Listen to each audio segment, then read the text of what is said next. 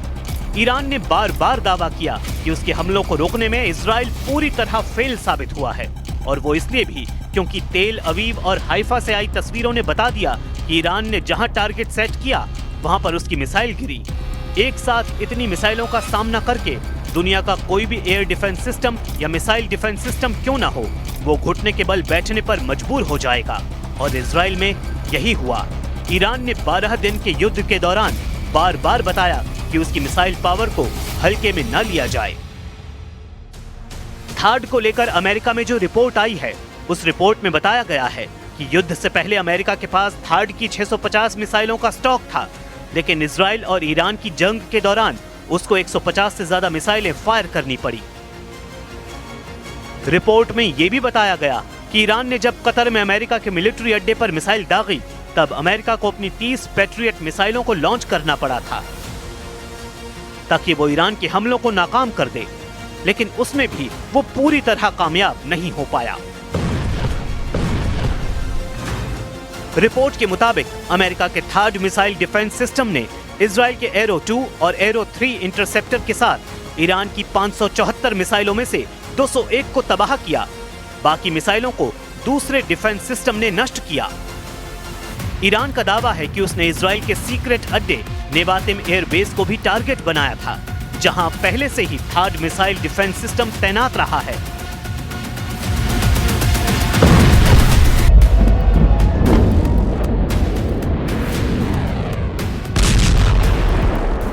Israel पर attack के दौरान ईरान की मिसाइल पूरी तरह फेल नहीं हुई। इसकी गवाही तो तेल अवीव और हाइफा में हुई तबाही दे चुकी है। लेकिन जून में जो हुआ, क्या ईरान वही ताकत दोबारा दिखा पाएगा? क्योंकि इसमें कोई शक नहीं कि अब ईरान समझ चुका है कि उसके सामने दुश्मन एक नहीं बल्कि डबल मोर्चा है। एक तरफ ट्रंप है और दूसरी तरफ नेतन्याहू। उसे दोनों से मुकाबला करना है।